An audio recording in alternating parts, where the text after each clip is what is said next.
Akhenaton, à l'origine Amenhotep IV, est né à une époque de grande prospérité et de puissance pour l'Égypte. Il hérita du trône au XIVe siècle avant Jésus-Christ, pendant la XVIIIe dynastie. Cette période marqua l'apogée de la civilisation égyptienne. C'était une ère de grande richesse, de domination militaire et de floraison culturelle.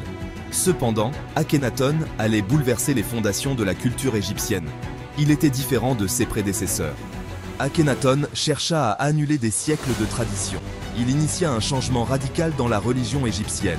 Ce changement était centré sur l'adoration d'un seul dieu, appelé Aton.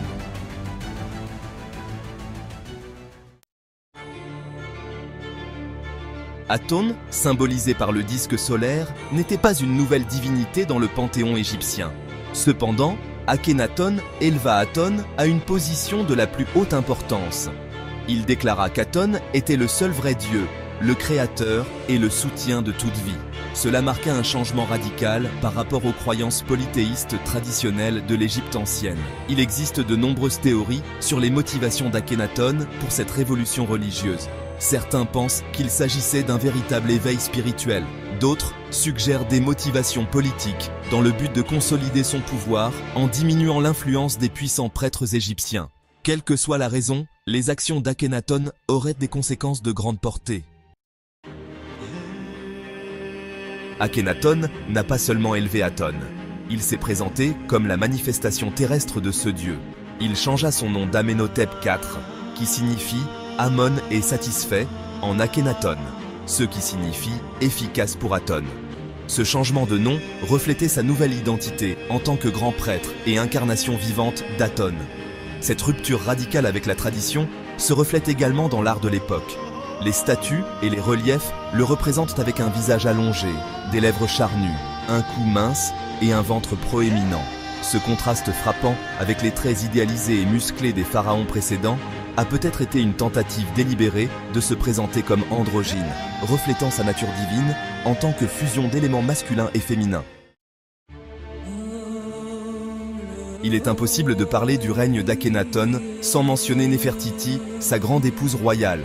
Néfertiti joua un rôle exceptionnellement important dans la vie religieuse et politique d'Akhenaton. On la voit dans les sculptures et les gravures reflétant le pouvoir et l'intimité avec le pharaon. Son nom, qui signifie « la belle est arrivée », fait allusion à sa présence captivante. Le rôle de Néfertiti allait bien au-delà de celui d'une reine consort traditionnelle. Les représentations artistiques indiquent une véritable relation d'alliance et de coopération avec Akhenaton. Certains auteurs affirment qu'elle ne partageait pas seulement le trône avec Akhenaton au sens symbolique, mais qu'elle aurait également pu influencer activement ses décisions et la mise en œuvre de ses réformes. Le règne d'Akhenaton fut relativement éphémère. Il régna pendant environ 17 ans, et après sa mort, ses réformes furent rapidement annulées. Les anciens dieux furent restaurés et les temples d'Aton furent détruits. Le nom d'Akhenaton fut effacé des registres officiels, ce qui lui valut le titre de roi hérétique. Cependant, l'impact de son règne, bien que bref, fut profond.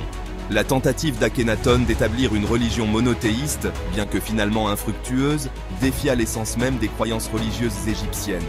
Akhenaton nous présente un homme qui, que ce soit par conviction spirituelle ou par motif politique, décida d'aller à l'encontre de l'ordre établi et de tout risquer pour sa vision. L'héritage d'Akhenaton reste une énigme. Était-il un visionnaire en avance sur son temps ou simplement un monarque obsédé par une idée? Quelle que soit la réponse, ce qui est clair, c'est qu'il a laissé une empreinte indélébile dans l'histoire. Si vous avez aimé cette histoire, abonnez-vous et activez la cloche de notification pour découvrir d'autres récits qui ont laissé leur empreinte.